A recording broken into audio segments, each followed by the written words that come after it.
I can commence? No, you watch the guys in the back. Okay. And Kairut said, the difference between knowing about something and being able to think about it is in the understanding that metaphors are played out in advance. And Kairut said, facts can be offensive, acts not.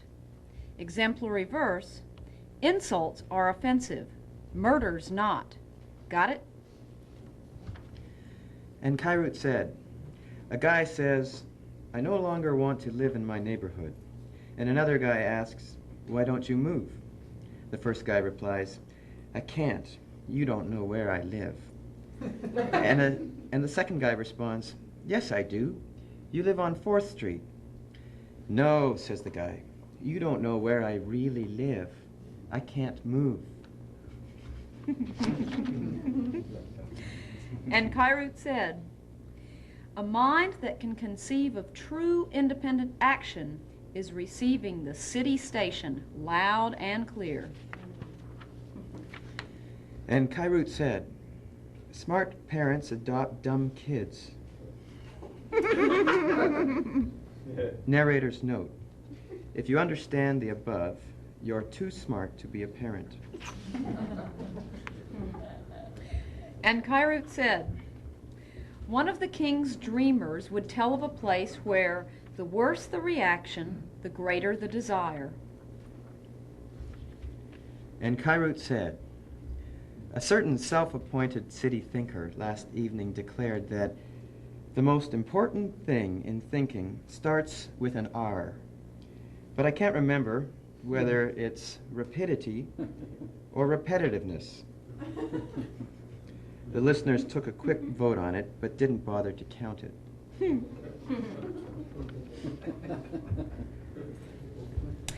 A chap behind an evergreen says that the original attraction of education was as a refuge from whining. And Kairut said, a healthy body is a sign of no more than what you see. And Kairut said, the talent of some realities is such that they can speak to you and make you think the voice your own. And Kairut carried on a bit more. How can you not love a life that puts such pertinence and joy in understatement? And Kairut said, for his semi-annual birthday, one kid said, give me some good advice, or else lie to me some more. His kin were partially relieved. And Kairut said, he says that when he thinks of facts, he also thinks of the quirky nature of public lands. No one owns them, but everyone can use them. And Kairut said, one neat thing about referring to this kind of stuff metaphorically, like calling it a grand exploratory journey or a warfare, is that it doesn't help.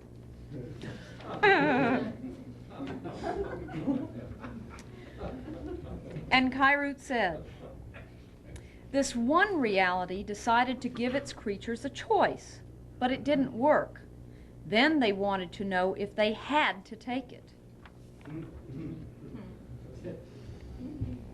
And Kairut said, one guy says he has independently discovered the fact that they knowingly misnamed the entire east coast of India.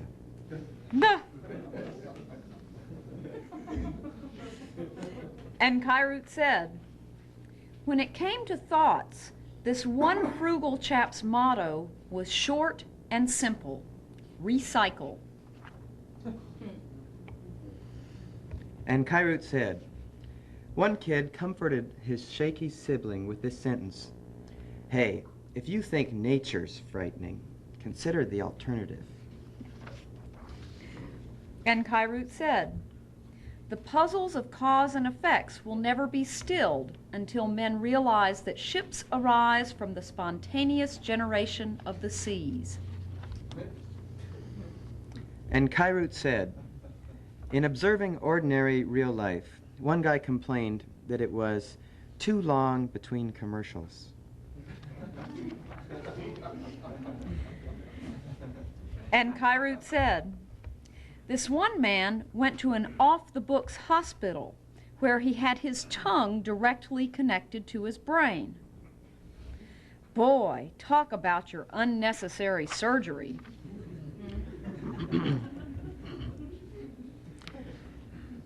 And Kairut said, one god, over in another kind of reality, told his creatures to call him Turd Face. Just, he said, to help keep them humble.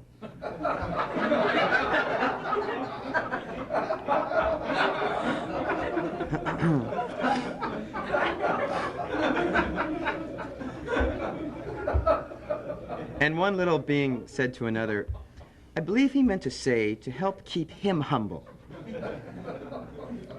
And the big guy, hearing this, as big guys are wont to do, cried out, a lesson in humbleness, just in time. Somebody's already trying to second guess me. And Kairut said, when you must explain and justify what you've just done, you've become the advertiser and consumer. And Kairut said, the crowd in the east stands sent up the cheer, yay, yay, it's DNA. While across the field they shouted, oh, no, it's in the flow. There will be entertainment at halftime if a healthy watch can be located in such an environment. And Kairut said, victory over the weak is the norm. Hence the extraordinary triumphs go unreported, at least in the local neural papers. And Kairut said, in an unrelated item in the Metro section of today's paper is the quote from a man arrested near the University Park for disruptive behavior who was yelling and snorting. Ha! Anybody can kick a bad idea's ass. And Kairut said, and there was this one guy that didn't seem all that enthused about it. And Kairut said, one doting father told his aspiring author offspring, son, to get famous in this field, just remember to write about what you don't know about. And the beaming young inkslinger thought, new problem. And Kairut said, when interviewing candidates for new thoughts he might have, one man would immediately tell them, don't waste my time if you can't whine. And Kairut said, more social symbolic logic unsuited for the young or those too social. It's hard to be both brilliant and beautiful. Just ask the ugly.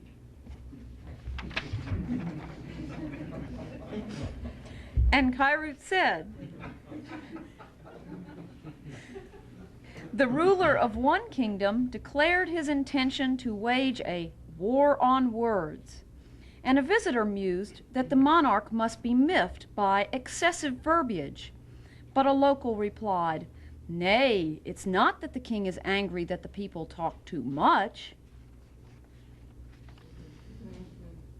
And Kairut said, into the mirror he looked and said he purposefully surrounded himself with those he couldn't depend on. He adds this is purposefully in that he has no alternative.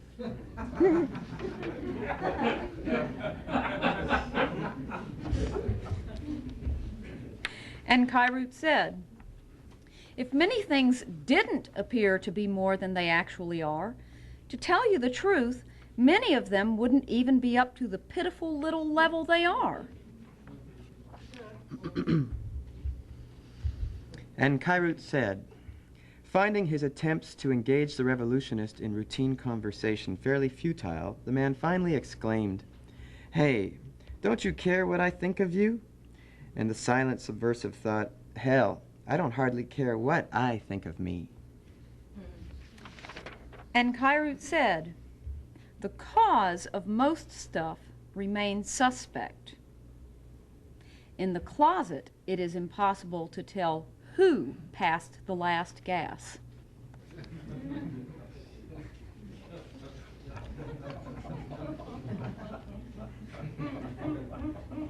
And Kyrut said, there was this one performer who was so strong he continued to make records even after he died. His name was Fax. His band was called Civilization. And Kyrut said, there are several unincorporated areas of the universe wherein are no speed limits. And Kyrut said, this one guy, and no particular dummy at that, captured an utterly fantastic beast that no one had ever seen before. The question then, surprisingly enough, became what to do with it. Medical postscript. Should you care to engage in a self-check at this point, ask yourself, was the question what to do with it surprising enough or not? And Kyrut said, at a cocktail reception over near City Hall last Friday, a chap held my elbow and told me the following. There was this man who threw himself in a well. No, wait. There was this man who made himself into a well. No, hold it. There was a man who made himself a well, then threw himself in. He seemed satisfied with this last version. And Kyrut said, trying to make sense out of facts is like trying to turn facts into sense. And Kyrut said, the question of the day is, why be afraid of three-dimensional heights? And the answer is, the fall off of a shadow is never high enough to hurt you. And Kyrut said, right here in your universe, one man said, the only things worth talking about are those things you can talk about. He could be wrong. And Kyrut said, to the stripped mind, the naked is most comely. And Kyrut said, one yellow-robed ruler realized that the best foreign aid he could give his neighbors would be to slay them. He never told anyone this, but he realized it just the same. And Kyrut said, the old man said to his offspring, from the way you speak at times, I suspect you are reflecting on some intellectual universe of your own making, which in and of itself is not objectionable, except for the fact that you're 52 years old. And the son said, yeah, but that's what a revolutionist does.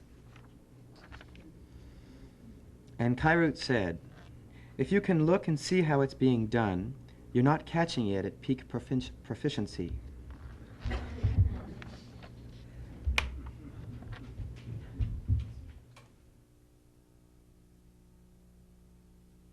Is Marcia here? Or Gary? Well, he's got, would you pour me out just a little shot of coffee? It's in it, stuff. We're ready, go. Oh, wait, no. Is it too late? Wait a minute. Can you hold it? Yes. Is it going?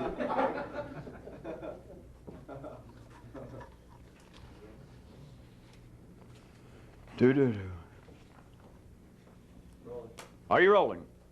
All right, I wanted to do right quick a little cheap review of the last time we taped because I was going into something else, and that was, if you recall, we were still mentioning this kind of temporary description, a kind of approach that might have something to do with this kind of stuff, in case some of you are watching this and wondering, what kind of stuff is this? That part of it is thinking more than you have to, which if that's all there was to it, and there was nothing behind those words, then anybody, including me, could take a nap. You could turn to another station and see if they're not finally getting some decent reruns of something inspiring like Green Acres back on, or Get Smart. But there is more to thinking more than you have to, and what I wanted to do right quick was wrap up that we were mentioning. I picked out 4 ways, need I say arbitrarily? Not for my benefit. 4 ways that have been historically reflected in life that is a kind of variation of this, a crude projection of it into ordinary humanity's cache of thoughts, books, theories. And we could have done it in other ways, but the 4, if you recall, that I was mentioning, in other words, what we're intending here by thinking more than you have to, that term, the ways in which it has been reflected throughout history, in more simplified, less dangerous, just other variations that are fairly well known. And one would be that men have tried to replace present thought with some new thought. One way for getting the apparent spiritual and etc. is to change, to be converted to a religion. That's just one aspect, that you become a Christian or a Jew or a Muslim instead of a non-Jew Muslim or instead of an infidel. That you replace these bad, evil thoughts about getting in your neighbor's knickers, that you replace them by thinking, no, I won't think that. I'll think about how nice it is to give 15% of my gross, did they say gross salary this week to the church? Or I'll think how neat it will be to get to heaven to where no one's neighbor will ever turn me down. You know. Put simply, it's this, and all that, is the attempt to, and there are other ways I'm not going back into, I just want to refresh your memory. It's the attempt to replace up here this for that. Such ideas that came out in this century, whether you're aware of or not, things like Dale Carnegie and the power of positive thinking. And there are all sorts of variations of it now, always have been, but it's the belief that there would be benefit to take from an individual view all of the thinking you have that is negative, self-destructive, and blah, blah, blah, and replace it with better thinking. So that's obvious. That's the one approach. And it covers everything from religion, as I said, down to non-theological ideas of think positive instead of being negative. And the second one that we mentioned was, or that I called a kind of parallel thought, such things as always, continually, no matter what's going on here, is try and remember the holy name of the Virgin Mary, or of Zeus, or to remember your breath. Just no matter what's going on here, no matter what you think, at least have some parallel aspect. It's like thinking of 2 things at once. These are all variations of thinking more than you have to. And the third one that I put a name on was a kind of, well, that I described as stop thought, which I didn't make that up, and Zen being the classic way known in the West this time of year, this generation. But there's always been attempts at that, of like just people turning on themselves. There's scribbles on the walls right outside of Pompeii under the ones that say, oh my God, you know, that kind of stuff, or boy, did you look up the hill? Under that was other things saying, Jesus, I wish my mind would shut up. I'm just trying to show you that thousands of years ago, people are already going, God almighty, I'm driving myself nuts. And so there's been attempts to stop thought. Direct attempts, not just drugs. Well, people, as far as drugs and alcohol, that is, chemicals that apparently a person cannot produce directly in their own brain, all of those cross over all these lines I mentioned. But I wasn't even dealing with that. I was dealing with things that apparently people stay in a relatively sober condition. That is, that they start off and end up, by most appearances, in the general condition that they were before they undertook one of these attempts. But anyway, one is, God, I wish my mind would shut up. An attempt to sit, to stare and contemplate your navel, contemplate your neighbor's navel. Try in some way just to even wear your mind out, just to stare at something and try and finally to stop it. Meditation, all the various yogas and people from the East who showed up during the 60s. Well, a lot of you thought they showed up, but remember how much dope you were on. Yeah. At any rate, they apparently showed up and had these books. And the other one that I went ahead to mention to sort of wrap this up, was like to extend thought. You don't try to replace your thought necessarily, and you don't try and parallel it. You're not trying to think of 2 things at once, and you're not trying to stop thought. You're trying to extend it in the obvious most up to date is you're trying to ripen your thought. You're trying to improve it through education. That is the classic. Is you're trying to take the thoughts you now have, the little kiddie thoughts, and turn them into adult thoughts. The little soft, vague, imprecise thoughts, the kindergarten thoughts, and bring them up. Their acquisition simply of more facts, more information. Another slight spin on that is a heightened discrimination in the arts. That you start out and you perhaps like to hear Kermit sing, and then hopefully you sort of work your way up to where maybe you like to hear Steve Lawrence, and then maybe work on up a little further, maybe George Jones, and then maybe, who knows, Pavarotti. And beyond that, it's wide open. Elmore James, Magic Sam. But it is, you understand up here, and again, don't confuse an appreciation for the so-called arts any more than confuse this with people believing they're spiritual, to use the first example, because it all operates here. Without this, you're not religious, you're not a Jew, you're not a country music lover, you're nothing. Oh, sure, you're something. But I don't want to get into those in the building trades. I mean, that's in other professions.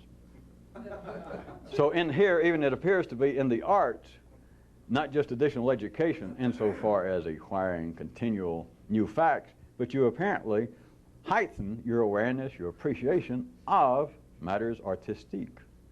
That would be the fourth way. The fifth way that I pointed out would just be this kind of stuff, whatever it was called in a particular time, whereby you are directly trying to think more than you have to, but you do so with no intellectual, fact-based ties to the first four. In other words, take the first four, and if you in some way go, yeah, that about wraps it up, then kind of wrap them all up, and then go. No. It's not wrong, but just do away with that, because to think more than you have to, in the operational sense, cannot be tied to those. They're not wrong, but that is not what this is about. Now, if we got up that far, that brings us up to date.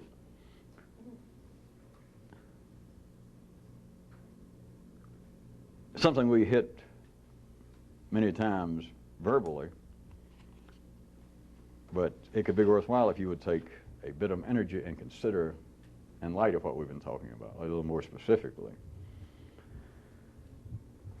The ideas of, in figurative language, of the three primary, I'm going to call them that, since it's not a class in linguistics, grammar, or English.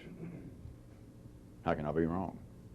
The three primary areas of language, figuratively speaking, in figurative language, that is the literal and the metaphorical and the symbolic. May I repeat one more time, this has nothing to do with any attempted pseudo-ersatz, dumbass commentary on a course in English or language. We're talking about something else, but I am using this again because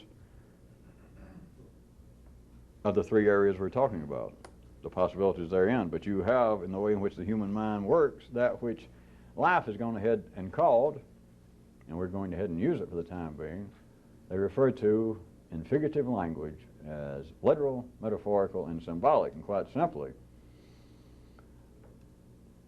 literal means where it's intended to mean, but literal means only what it means. Facts. Facts. Can't live without it. And some metaphorical means something other than it is. And symbolic means not only what it is, but something else besides. You might consider right quick just a little, as always, a kind of appreciation to life to even do this. I didn't have to make it up. I guess I could have. I don't want to brag. But they already made up for me. I just had to look in a book, didn't I? Anyway, I heard it somewhere. I picked it up on the street. That in the real figurative, or in the real application and study of life, language, when they refer to it as the figurative use, the poetic use of language, is that There's some subcategories, but that about covers it as literal, metaphorical, and symbolic. And even their descriptions, which I didn't really screw with much, that the literal just simply means what it is. The metaphorical, you could take the same sentence, the same idea, the same words, and it means something other than it is. That is, than what it appears to be. And the symbolic, though, even life can do a pretty good come here little doggy roundup at times. It not only means what it is, but also means something else.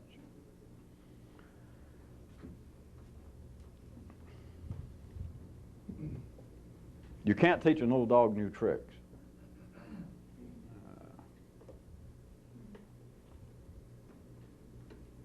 But you just start, you could come up with almost any truism that came to mind, or proverb, or axiom.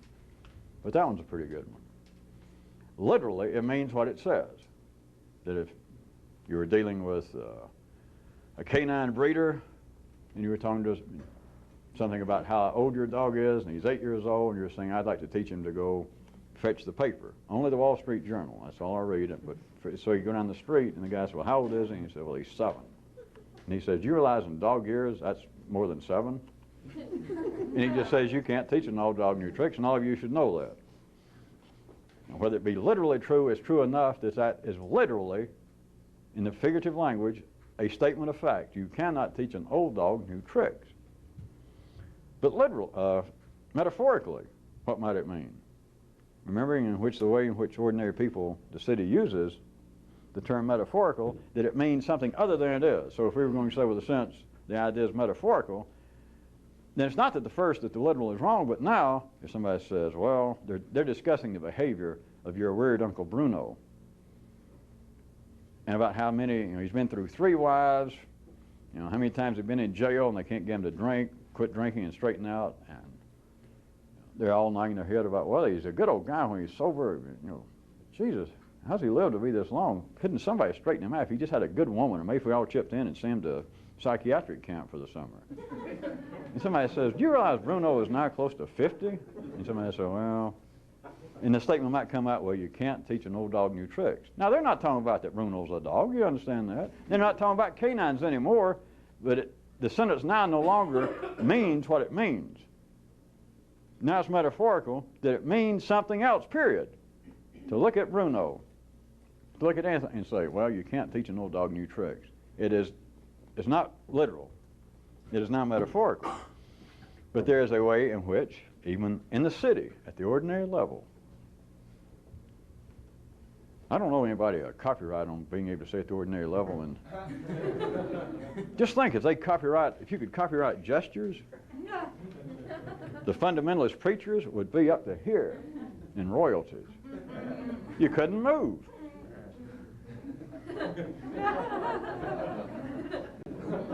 So if it was symbolic,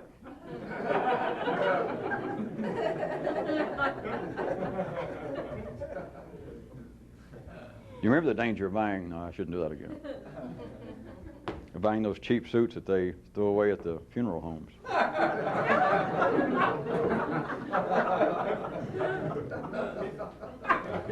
When it gets to be symbolic, if we're going to take the same idea as being symbolic, then a symbolic use of it, it means not only, the discrimination is now not between it being either literal, and we're talking about dogs, or it being metaphorical, and we're speaking about something other than dogs, that the sentence means something else than what it means. When it gets to be symbolic, it means what it means and something else. Let's see, in this case, you could take it to be something, let's get away from Uncle Bruno and dogs themselves, but it could be perhaps that you were referring to the overall weight of inertia, the habit, in the broadest sense of the world, the actual habit in normal workings of the external natural world, that you could be engaged in some philosophical tete-a-tete sitting around the university coffee shop with someone, and to sort of make a wrap-up, you might say, well, and they're talking about perhaps the flow of history, you and some other undergraduate with a beard and coffee and French cigarettes. And you're talking about something about the flow of history and how things seem to go along for a while and life seems to be making some progress in Western Europe. How it seemed that once the 1400s got here and the burgeoning Venetian Renaissance went, whew, thank God the 1300s are over. But then what happened? Then other forces came into play and it got held up and they tried to move the Renaissance historically further up into northwestern Europe and hopefully across the English Channel. You know, and somebody makes a comment, well, history doesn't seem to flow that way. I mean, you had some of the dynasties there. It was the beginning, or either the end, whichever way you want to look at it, of the stranglehold of royalty over the beginning of a nationalistic sense in Europe. But it seemed to go this way, and then it couldn't seem to go any further for a while. God Almighty. Do your own. And so the other guy says, well, yes, you know, I've heard enough of that too. And the other guy may go, well, you can't teach an old dog new tricks. When you're not talking about, I was trying to be vague enough that you simply see that there is, even in life, because we're going further, of course, in a minute, even in life, there is a sense enough that they have come up with the term of symbolic usage of language. That now they're not talking about dogs, obviously, these two guys. They're not talking about some individual. They're not just saying, well, the older you get, you can't change habits. A guy's been smoking for 50 years, and you tell him to stop, and he goes, God, I wish I could, but, you know, I can't. Or this guy, for years, spits on the floor. And you find for some reason he falls in love at the age of 50. And this woman says, you know, I can't put up with this. And he said, well, I'll stop. You cannot teach an old, all right. That's metaphorical. Everybody understands that they're not talking about the man is not a dog. That's obvious. We're talking about, when we say it metaphorically, we're talking about something else, not literally what it says. Although literally what it says makes sense. If we go back to number 1, you can't teach an old dog new tricks. That's literally true. It is metaphorically true that you can't teach an old dog new tricks, but then you're not talking about dogs and them fetching papers. You're talking about something else. In this case, Bruno or your Uncle Charlie can't quit spitting on the floor. But then there's symbolic. And I got vaguer we could also explain it, maybe you did it yourself. Maybe I underestimate you. We could have done it with the dogs, but it's better to do it vaguely. I was hoping you'd see because, well, that's the way life uses it, what times it does, just at the city level, the street level.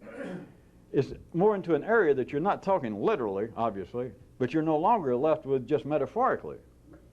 But if you say things like, you can't teach an old dog new tricks, all right, that's still true, if that's what we're talking about. We're talking about the ebbs and flows of history, sometimes the surprising, unexpected turns when things seems to be on the verge of a new renaissance of some type, of a new humane movement, and then suddenly something seems to happen. And at first, you know, if you were really crude, not the sort to be smoking French cigarettes and drinking coffee and being in college, you might go, well, it was just some nut over here in history. You know, it was one of those French bourbons when they first started. It was somebody. If you got a little more expansive in your intellectual view so that you might engage in symbolic thought and language, you might say something in response to a discussion, not of specific historical figures, not of one person, not even one family, not even necessarily of one country or nation. Just somebody's talking about the curiosities, the vagaries of history, and somebody said, well, you can't teach an old dog new tricks. And I'm not going to stay with that. You either catch it that could have significance, but it's not literal and it's not metaphorical. It doesn't stop either one of those, but it's something else. Whew. Well, that's all. We'll have a pop quiz on Wednesday on this. Because I know some of you would prefer to have a Pop-Tart. Yeah.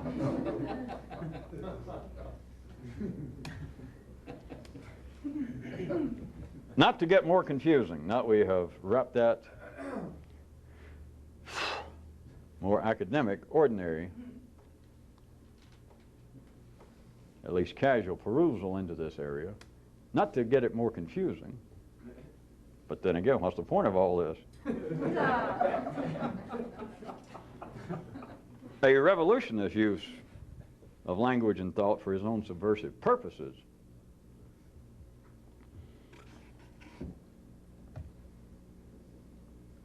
It's always meant some form of thinking more than you have to. And it would have to move beyond any kind of describable, ordinary, already established complexities or subtleties of figurative speech, just what we're talking about. Although there would seem to be, if you were listening a certain way, I didn't point out, but there would seem to be even some sort of intellectual, if not academic, progression from the literal that those ordinary people would probably say, well, those of lesser education and sophistication, they're inclined to take everything literally. You could say all this, and it's not untoward, but it's not of any great significance, and then you could say, well, the more educated, the more sophisticated, the more cosmopolitan you become, then you can hear things metaphorically. That somebody can say, life is like a baseball game. And instead of you going,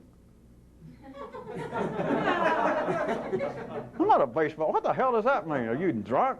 Then if you can think a little metaphorically, you go, yes, it is. But then they might say, when you begin to get into the higher upper floor regions in city life, city thought, you can even go beyond metaphorical, and you can begin to think symbolically. No.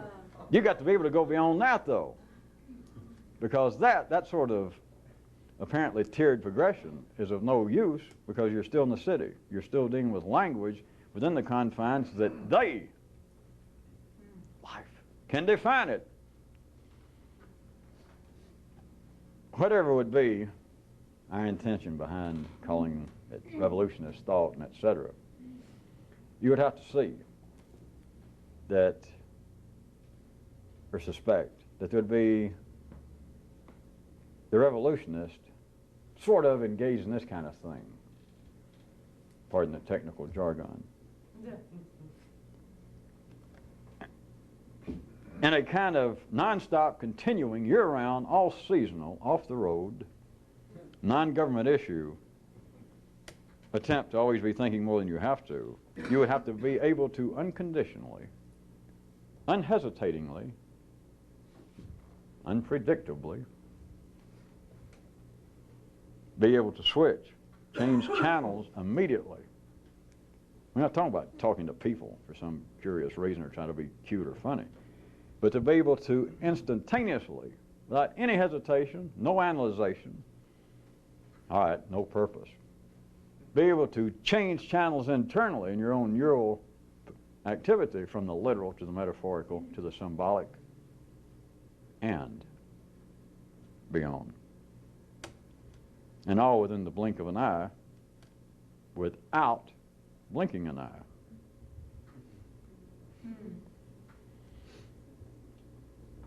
I do trust that we have no psychiatrist here in the audience, or at least psychiatrist the size of a linebacker, or a psychiatrist who has friends here, or else if you listen a certain way, as we pointed out before, I could even make a good case about, well, listen, what little I understood of that last 2 minutes, all it sounds like to me is that somebody would be driving themselves nuts, or somebody just be nuts to begin with.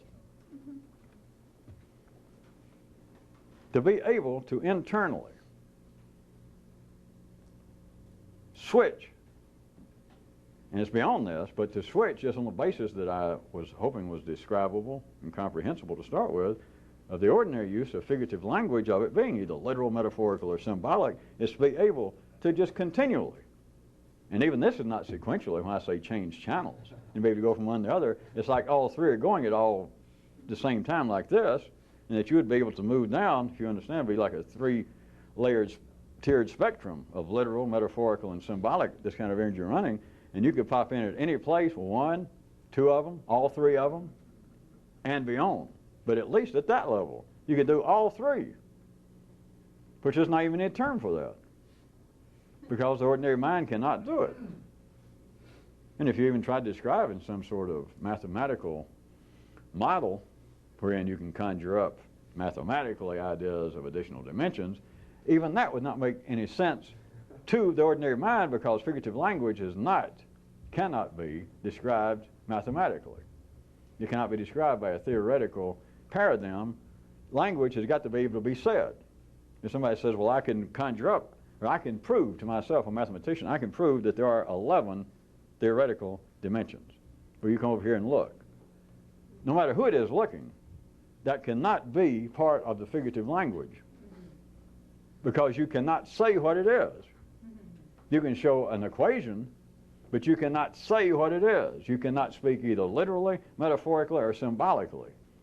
They might try, they might say, well, now I am speaking theoretically, because I'm telling you, says the mathematician, I am telling you, I know my stuff, I got people backing me up, that this equation proves it. I'm not saying that's not true, but that is not part of the figurative language. That is not, it will not fit into literal, metaphorical, or symbolic. The reason I went to all that trouble was back where we were, that there is no way that the ordinary mind can go past those three. That covers it all. That covers the best and the crudest possible use of language, from the literal to the symbolic. But consider, because I already showed you, I wasn't no big trick.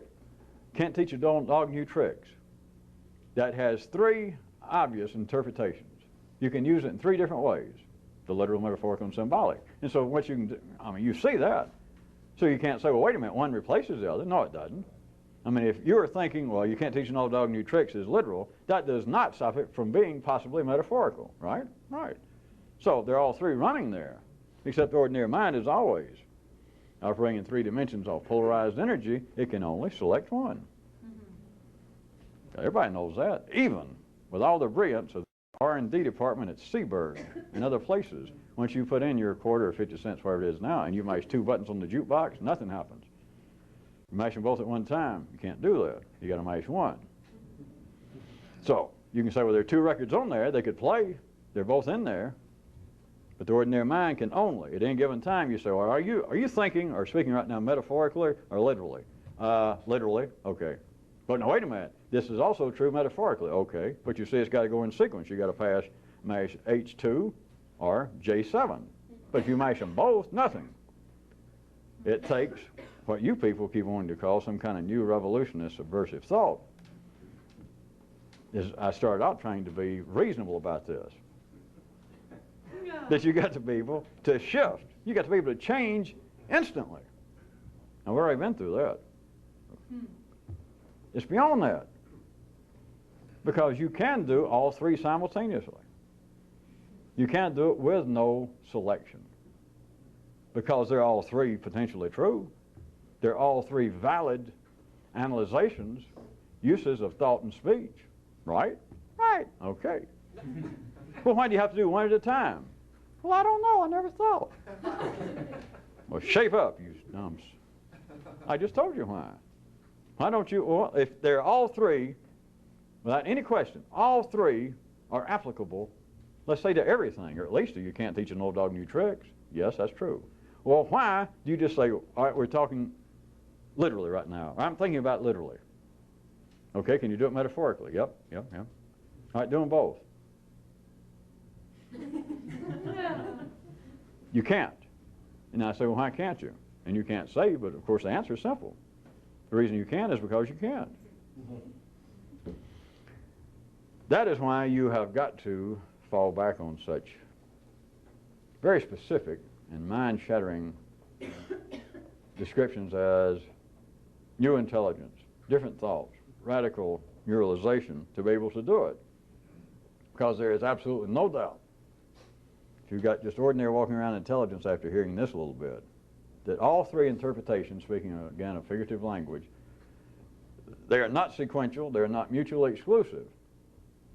Because you can be talking literally, and the person next to you could even be thinking, if they only heard part of it, you're talking about old dogs, new tricks, they could be hearing it metaphorically. They could think that you were still talking about Uncle Bruno. Whereas you've changed the subject, and now you're talking about Uncle Bruno's hunting dog. And this other guy over here. So one is not mutually exclusive, and it does not operate in a confined world of sequential progression. So you could, theoretically, think of all three simultaneously. Well, on the fact I can't, I was playing your neighbor's part, see, because I know you can. But any reasonable, rational, sane person, especially one who finished 11th or 12th grade, couldn't do that. I understand.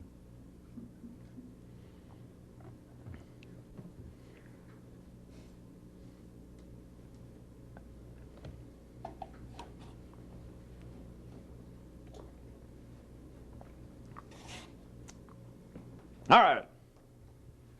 Is that a big 12? All right. No problem. 12 minutes, if I don't finish, who knows? 12 minutes, the damn world could blow up. Then we don't have to, I know.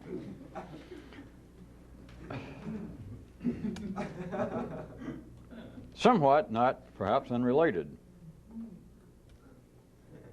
For those of you who like as many possible useless examples of the obtuse,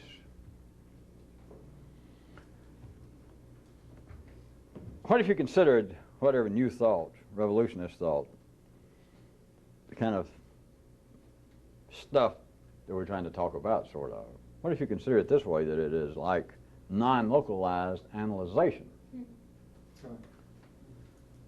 Such as, in this reality here, we've got from every possible source.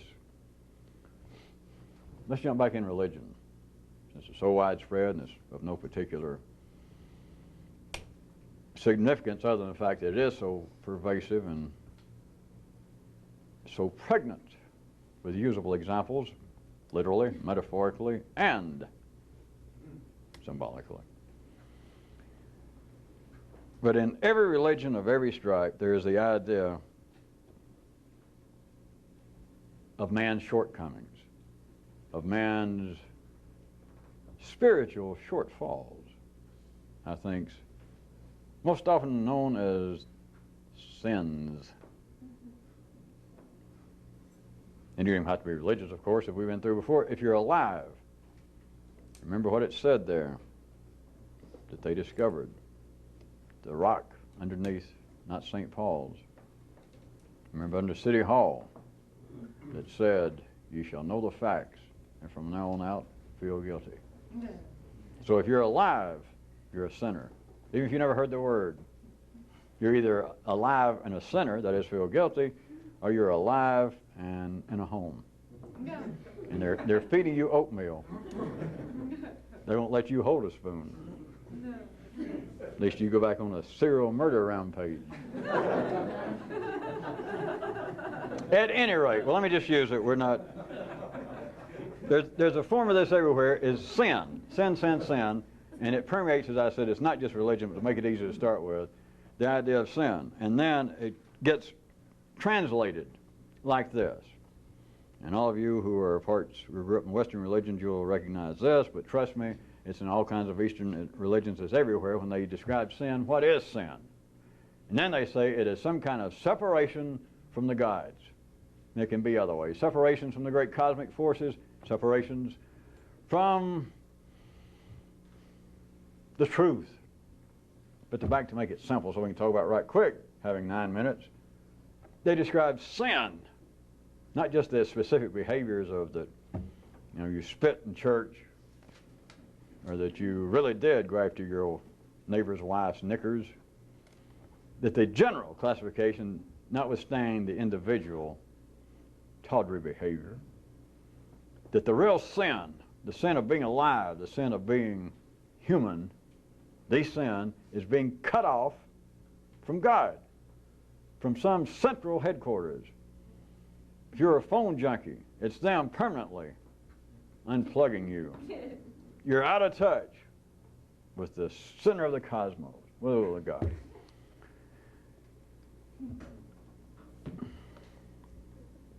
All right, this has just got to have some literal, metaphorical, and symbolic pertinence, right?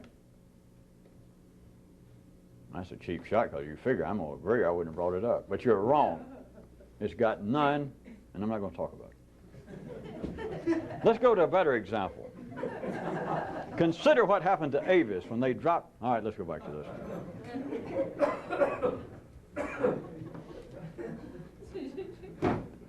Of being cut off from God by sinning. Making the big guy mad and stuff he told you not to do, and you kept doing it. And so he was like, he just turned his back on you. he unplugged your phone, and nothing. Now you're out there on your own.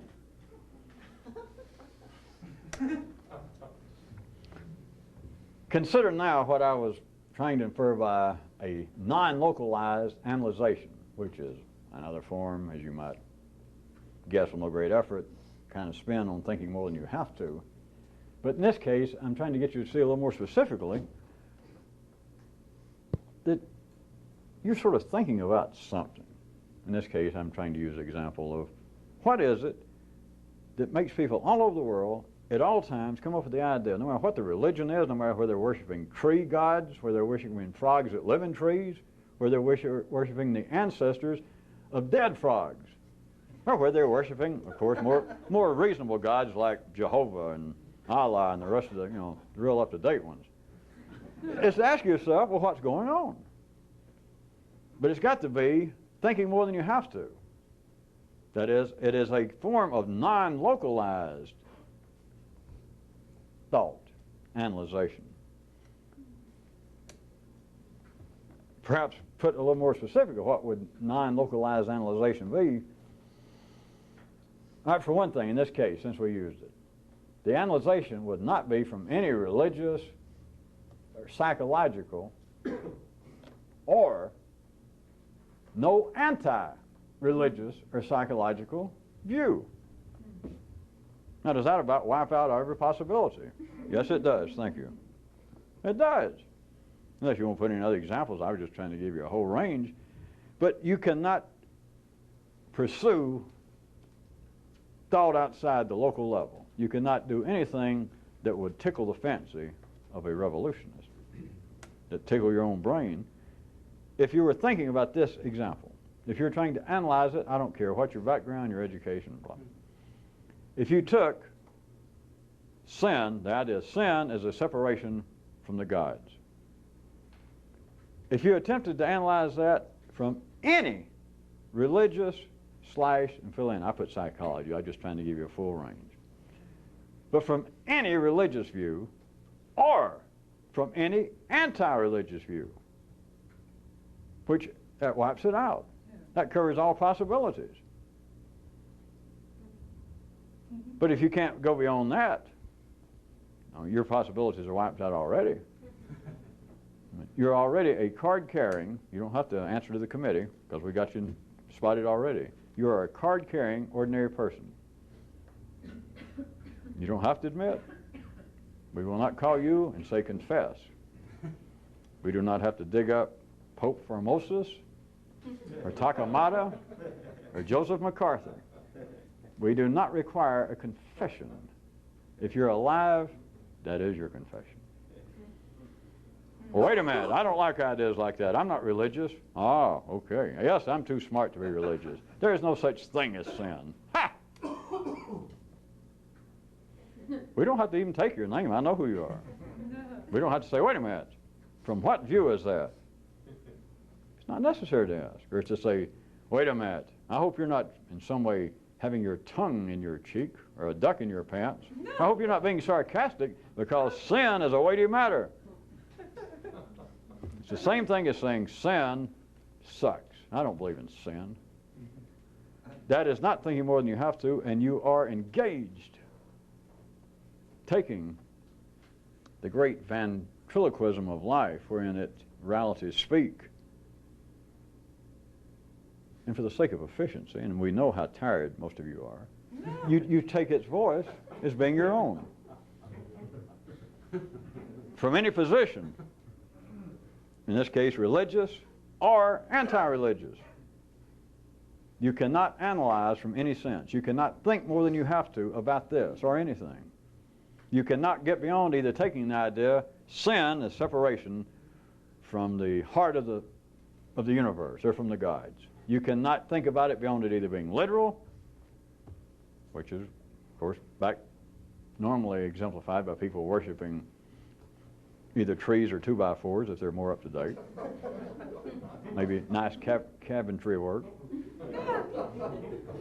Either take it literally, take it metaphorically, or if you're really hip, if you are really, really up to date, and probably a, what are they, universalist? Of course, the really up-to-date hide. The really up-to-date are Episcopalians in the Western world. Non-religious, religious people. They would be saying, well, we take all this symbolically. It is all the same. You are still in a position of having a position. You're still in a position of, it's your best. No matter what your education, no matter how hard you try, you're analyzing it from a polarized position. Either the only possible, useful, decent, worthwhile interpretation of you can't teach an old dog new tricks, or sin is being separated from God. You either have got to take a position that that's true, or some position that's not true. What else is life? What else is facts? What else is education? But the subtle spins that the mind thinks is, wait a minute, we do not have to take this literally. But then it would take metaphor as being an anti-literal fact. So wait a minute, sin is not separation from the gods. Don't put me on. I graduated from college. I got away from home. I now see. I don't mean there's no significance. I don't mean that we shouldn't live a good life. But saying that sin is a separation from God, the whole idea of sin was intended metaphorically. And of course, the guy's parents go, yeah, get out of the house. That looks like a form of progress from his view, from his local view. But you understand, this guy I'm using, would be now saying this, the idea is metaphorical, but all he's saying is it's anti-literal. But he would say, as he is supposed to in the city, this is progress. I am more enlightened. I have a more expansive view of this. Oh, he's got some anti-view. This is not thinking more than you have to. That's thinking just as much as you have to. That is thinking the maximum. That is the speed limit in the city. So wait a minute, I made great progress. What I used to believe, I don't believe anymore. You're doing 65. You are right there. You're on the money. And somebody else is running right alongside you saying, you rotten son of a bitch. It is true. Sin is being cut off from God. And you're saying it's not. And you're both doing 65. That's the speed limit. You understand? 10 seconds.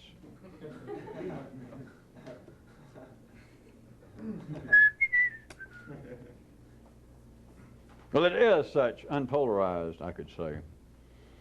Thinking, it's within this kind of thinking that lies a kind of revolutionist joy and a kind of secret profit. But as point out the obvious again, it's also what makes it damn near undescribable, indefinable.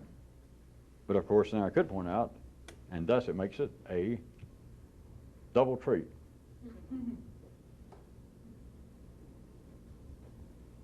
Adios.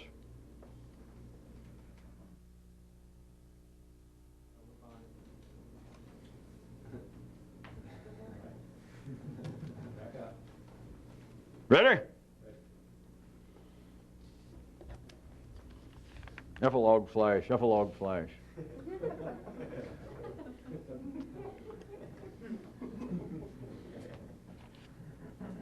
I don't do all the epilogues, by the way, just for you people out of town. This is for everybody out of town and here.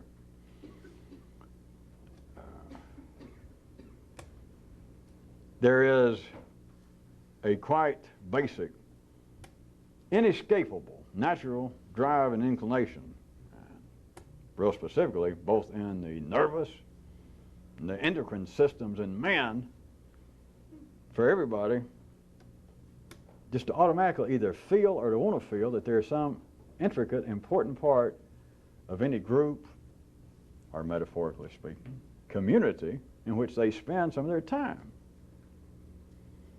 It's not psychological, it's not acquired, it is inescapable. And we're not talking about me, but I just don't waste any of our time. It's not just me wasting my time. I do not waste our time, as some of you may have noted, and talking about, making some note of,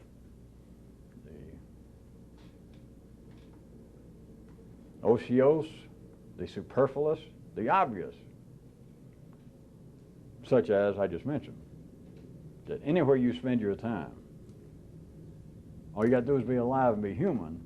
You either feel or you want to feel that you're some important part, that you're some real part of what's going on. There are people out there in these other cities getting this here, March of '91.